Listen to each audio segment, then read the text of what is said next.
السلام علیکم ورحمۃ اللہ وبرکاتہ۔ ناظرین، کل سیالکوٹ میں ایک انتہائی اندوہناک واقعہ پیش آیا ہے۔ وہاں پر ایک فیکٹری میں کام کرنے والے ایک سری لنکن ملازم کو، جو مینیجر تھے فیکٹری کے اندر، گستاخی رسول کا الزام لگا کر اور انتہائی بہیمانہ تشدد کر کے قتل کر دیا گیا۔ واقعے کی جو کچھ تفصیلات ہمارے سامنے آئی ہیں پولیس کے تحقیقات کی روشنی میں، وہ جس طریقے سے ہیں کہ فیکٹری میں کوئی انسپیکشن ہونی تھی اور اس کے لیے مینیجر نے ملازمین کے اوپر سختی کی، ملازمین اس سے ناراض ہو گئے اور اس نے جس وقت صفائی ستھرائی کا حکم دیا تو اس نے خود آگے بڑھ کر مشینوں پہ لگے ہوئے بعض اسٹیکرز کو پھاڑ ڈالا جن کی نوعیت کچھ مذہبی تھی، اور اس بنیاد پر، اس چیز کو بنیاد بنا کر پھر ملازمین نے گویا کہ اپنا انتقام لیا اور اس کو پھر مار ڈالا۔ اور پھر جو ویڈیوز ہمارے سامنے آئی ہیں اس پورے معاملے کی، وہ انتہائی خوفناک ہیں، وحشتناک ان کے اندر مناظر ہیں۔ ہمیں نظر آ رہا ہے کہ کس طریقے سے مینیجر پر تشدد کیا جا رہا ہے، بہیمانہ تشدد کیا گیا ہے، اور پوسٹ مارٹم کی رپورٹ سے یہ بات سامنے آئی ہے کہ اس کی ہڈیاں تک توڑ دی گئی تھیں اور تشدد کر کے اس کو مار دیا گیا۔ پھر اس کی لاش کو بعض ویڈیو میں دکھایا گیا ہے کہ برہنہ کیا گیا، اور پھر اس کو سڑک پر لا کر، گھسیٹتے ہوئے لوگ سڑک پہ لائے اور سر بازار عین چوراہے پر اس کی لاش کو نظر آتش کر دیا گیا۔ لوگ ہجوم کی شکل میں موجود تھے، کوئی بچانے کے لیے آگے نہیں بڑھا، پولیس آ گئی تھی، اس نے کچھ نہیں کیا، ریسکیو کی ٹیمیں موجود تھیں، اس نے کچھ نہیں کیا۔ ہجوم اس درجے میں مشتعل تھا۔ اور پھر ان سب سے زیادہ خوفناک ویڈیو ایک اور بھی تھی جس میں نوجوانوں کا جتھا جو ہے نعرے لگا رہا ہے، ان کے بیچ میں ایک نوجوان بڑے سکون اور اطمینان اور اعتماد کے ساتھ یہ کہہ رہا ہے کہ ہاں ہم نے قتل کیا ہے، اور یہ اس پہ اوپر وہ گستاخی رسول کا الزام لگا رہا ہے، جو کہ بعد میں تحقیقات سے معلوم ہوا کہ بالکل جھوٹا الزام تھا، اور وہ اس عزم کا اظہار کر رہا ہے کہ ہم آئندہ بھی یہ کریں گے، اور اس کے لیے وہ غلط طور پر حدیث کا بھی حوالہ دے رہا ہے۔ تو یہ صورتحال ویسے تو بہت مایوس کن ہے۔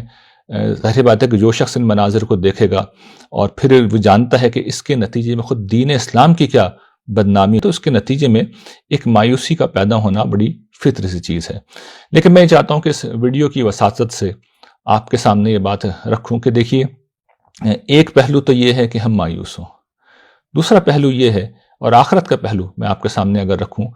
تو اس طرح کے جو حالات ہوتے ہیں وہ اجر آخرت کے حوالے سے بڑے غیر معمولی ہوتے ہیں۔ یعنی ان حالات میں اگر آپ صحیح بات لوگوں تک پہنچائیں گے تو اس کا اجر بے پناہ ہے۔ تو ہم جب اس پہلو کو سامنے رکھتے ہیں تو میں سمجھتا ہوں کہ ہم تو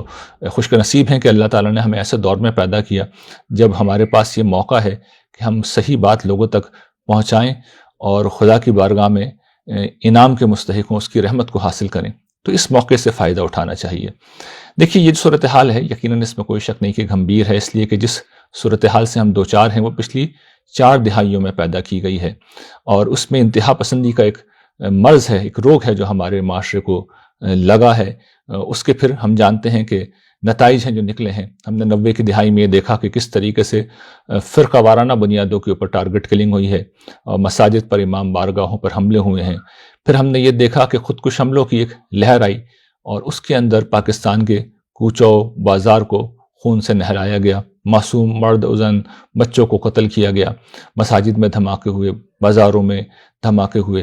اور پھر ہم یہ بات جانتے ہیں کہ اس کے بعد پھر اب جس دور میں ہم زندہ ہیں وہاں پر دھڑ میں لوگوں کو اذیت دی جاتی ہے، راستے بلاک کر دیے جاتے ہیں، اور پھر عشق رسول کا نام لے کر، رسول اللہ صلی اللہ علیہ وسلم کی مقدس ہستی کا نام لے کے لوگوں کو اس طریقے سے بہیمانہ طریقے سے تشدد کر کے قتل کر دیا جاتا ہے۔ یہ کوئی ایک واقعہ نہیں ہے، اس سے پہلے بھی متعدد واقعات پیش آئے ہیں جہاں پر لوگوں نے قانون کو اپنے ہاتھ میں لیا ہے۔ اور پھر جس طرح میں نے عرض کیا، اس نوجوان کی ویڈیو سے اس بات کا اظہار ہو رہا ہے کہ ہم تو یہ کام بالکل ٹھیک ہم نے کیا، اور فیوچر میں بھی یہی کام ہم کرتے رہیں گے۔ ہماری ذمہ داری یہ ہے کہ ہم صحیح بات لوگوں تک بتائیں، اور یہی میں اس ویڈیو میں تھوڑی سی کوشش کروں گا۔ دیکھیے، یہ بات کہ رسول اللہ صلی اللہ علیہ وسلم کی ہستی رحمت للعالمین تھی، یہ قرآن مجید کا موضوع ہے۔ قرآن مجید نے نہ صرف اس بات کو بیان کیا ہے بلکہ آپ کے اخلاق عالیہ کو بڑی تفصیل کے ساتھ بیان کیا ہے، اور اس میں بڑا غیر معمولی وصف یہ ہے کہ آپ لوگوں کو معاف کر دیتے ہیں۔ آپ کو جس درجے کی مخالفت کا سامنا اپنی زندگی میں کرنا پڑا، اور سچی بات ہے گستاخی کیا ہوتی ہے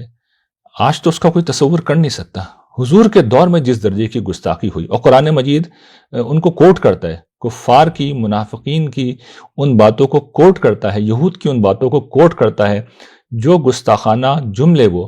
بارگاہ رسالت میں کہتے تھے، حتیٰ کہ حضور کی مجلس میں جا کے بھی وہ کہتے تھے۔ یہ سب کچھ مکہ میں بھی ہوا، بار بار ہوا، طائف کی تاریخ تو سب کو ہی معلوم ہے، اور مدینہ میں جب حضور کے پاس اقتدار آ گیا تھا اس وقت بھی یہ ہوا۔ حضور کی مجلس میں بیٹھ کے جو قرآن مجید نے سورہ بقرہ میں بیان کیا ہے، جس واقعے کی بنیاد پر پھر قرآن مجید نے وہ حضور کو مخاطب کرنے کا جملہ بدلا ہے کہ رائنا نہ کہو بلکہ انظر نہ کہو، تو وہ اس لفظ کو کھینچ کر اس طرح پڑھتے تھے جس کا مفہوم یہ ہوتا تھا کہ معاذ اللہ ہمارے چرواہے۔ تو اس درجے کی گستاخی کا ارتکاب کیا گیا۔ پھر دیکھیے آدمی اپنے لیے تو یہ ساری چیزیں جھیل جائے، حضور جیسی کریم ہستی آپ نے سب جھیلا، برداشت کیا۔ ہماری ماں ام المومنین حضرت عائشہ رضی اللہ تعالیٰ عنہا کے اوپر جو بہتان لگایا گیا وہ تو ناقابل تصور ہے، یعنی وہ تو ایک آخری حد تھی جو حضور کے ساتھ کی گئی، اور پھر حضور نے بڑے صبر سے اس کو بھی جھیلا۔ اور دیکھیے قرآن مجید نازل ہو رہا ہے تو قرآن مجید نے ان گستاخوں کو جنہوں نے سب کچھ کیا، آخرت پہ تو وعید کی ہے، بہت سخت کی ہے، دنیا میں انہیں سوائے قذف کی سزا کے، یعنی جن لوگوں کا جرم ثابت ہو گیا کہ انہوں نے یہ بہتان لگایا ہے تو بہتان کی سزا تو دی گئی، گستاخی رسول کی کوئی سزا نہیں دی گئی۔ اس کی وجہ یہ تھی کہ رسول اللہ صلی اللہ علیہ وسلم کی ہستی جو تھی انتہائی کریم تھی۔ آپ نے دیکھیے اپنے دشمنوں کو ہمیشہ معاف کیا ہے، آپ نے اپنے چچا کے جو قاتل تھے اس کو معاف کر دیا، جس نے یہ پورا پلاٹ بنایا تھا، منصوبہ بنایا تھا، ان خاتون کو معاف کر دیا، اپنی صاحبزادی کے قاتل کو جس نے پتھر مارا اور جس کے نتیجے میں ان کا حمل ساقط ہوا اور اسی کے نتیجے میں پھر ان کا انتقال ہوا، اس کو معاف کر دیا۔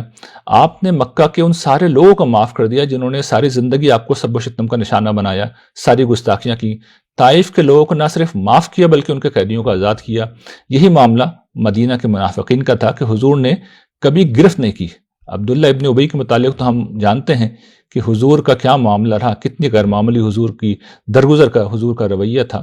تو یہ حضور کی اصل ہستی ہے، اور ہم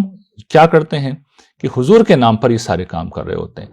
تو یہ دو راستے ہیں ہمارے پاس، ایک وہ جو ہماری قوم نے اختیار کر لیا یا اس کے بہت سے طبقات نے اختیار کر لیا ہے کہ حضور کے نام پہ وہ اپنے جذبات کی تسکین کرتے ہیں اور حضور کی طرف ان کو منسوب کر دیتے ہیں، اور دوسرا طریقہ یہ ہے کہ ہم حضور کی جو اصل سیرت ہے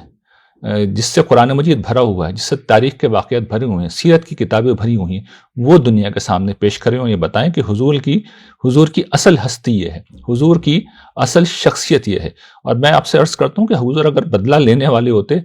تو فتح مکہ کے بعد ایک شخص کو زندہ نہیں چھوڑتے۔ لوگ پتہ نہیں کیوں فتح مکہ کے بعد 5 6 7 لوگوں کے نام کو لے آتے ہیں کہ حضور نے کہا تھا کہ ان کو معاف نہ کیا جائے۔ میں بھی بتاتا ہوں اس کا کیا پس منظر تھا۔ لوگ یہ نہیں دیکھتے کہ باقی لوگوں کو حضور نے چھوڑ دیا، حالانکہ سب کے سب وہ یہی کر رہے تھے۔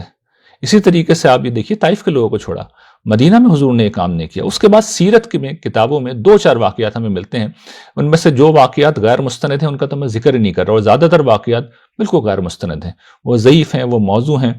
ان کی کوئی حقیقت نہیں، ان کی بنیاد پر کچھ بھی قانون سازی نہیں کی جا سکتی۔ جو مستند واقعات ہیں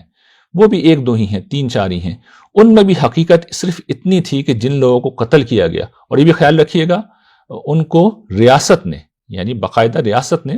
جس طریقے سے ریاست کی اتھارٹی ہوتی ہے اس کے تحت ان کو قتل کیا گیا۔ کس جرم میں؟ جرم یہ تھا کہ وہ اصلاً اسلام کے دشمن تھے، دین اسلام کو نقصان پہنچانا چاہ رہے تھے، تو انہوں نے حضور کے خلاف ہی پروپیگنڈا نہیں کیا تھا بلکہ اسلام کے خلاف کارروائیاں کی تھیں، اسلام کو مٹانے کی کوشش کی تھی، اس جرم میں ان کو قتل کیا گیا۔ ظاہر ہے کہ اس زمن میں ان کا ایک جرم یہ بھی تھا کہ جہاں 10,000 لوگ گستاخیاں کر رہے تھے وہ لوگ بھی گستاخی کرنے والوں میں شامل تھے۔ ظاہر ہے جب وہ ایمان نہیں لائیں گے، دشمن ہوں گے، معاندین ہوں گے، تو وہ ظاہر ہے کہ اپنی فضول باتیں تو کریں گے، لیکن یہ اصل وجہ نہیں تھی۔ اگر یہ اصل وجہ ہوتی تو میں بار بار توجہ دلا رہا ہوں کہ پھر مکہ میں لوگوں کو زندہ نہیں چھوڑا جاتا، طائف میں لوگوں کو زندہ نہیں چھوڑا جاتا، مدینہ کے جو منافقین ہیں ان کو زندہ نہیں چھوڑا جاتا۔ آپ دیکھیے حضور نے ایسا کوئی کام بھی نہیں کیا، نہ اپنی ذات کے حوالے سے، نہ اپنے خاندان کے اوپر جو بہتان لگائے گئے اس حوالے سے حضور نے کوئی کارروائی نہیں کی۔ اس لیے یہ بالکل غلط نقطہ نظر ہے کہ حضور صلی اللہ علیہ وسلم نے جب ان کے خلاف گستاخی کی گئی تو انہوں نے معاذ اللہ لوگوں کو قتل کرایا۔ حضور کی شخصیت بہت بلند ہے، رحمت للعالمین ہے حضور کی شخصیت، یہ قرآن نے آپ کے بارے میں کہا ہے۔ تو ہمارا کام یہ ہے کہ رسول اللہ صلی اللہ علیہ وسلم کی اصل شخصیت کو لوگوں کے سامنے لائیں، اور یہ ساتھ میں لوگوں کو بتایا جائے کہ دیکھیے جس راستے پہ آپ چل رہے ہیں یہ آپ اسلام کو بدنام کر رہے ہیں، اور ہر وہ شخص جو اس عمل کی تائید کرتا ہے، ہر وہ شخص جو اس کو جواز فراہم کرتا ہے، ہر وہ شخص جو اس کے اوپر خاموش رہتا ہے، وہ حقیقت میں قیامت کے دن رسول اللہ صلی اللہ علیہ وسلم کا مجرم ہوگا،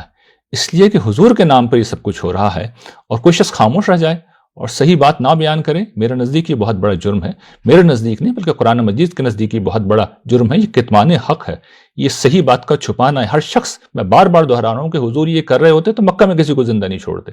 مدینہ کے منافقین کو زندہ نہیں چھوڑتے، طائف کے لوگوں کو زندہ نہیں چھوڑتے. تو یہ بات کیوں نہیں بتائی جاتی لوگوں کو؟ یہ بات کیوں نہیں بتائی جاتی؟ قرآن مجید بھرا ہوا ہے گستاخی کے واقعات سے.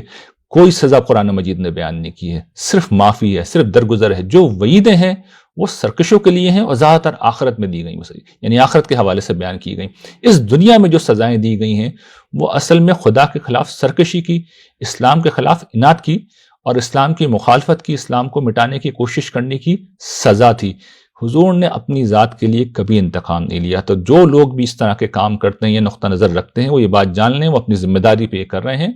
قیامت کے دن اللہ کے ہاں انہیں جواب دہی اس بات کی کرنی ہوگی. وآخر دعوانا ان الحمد للہ رب العالمین.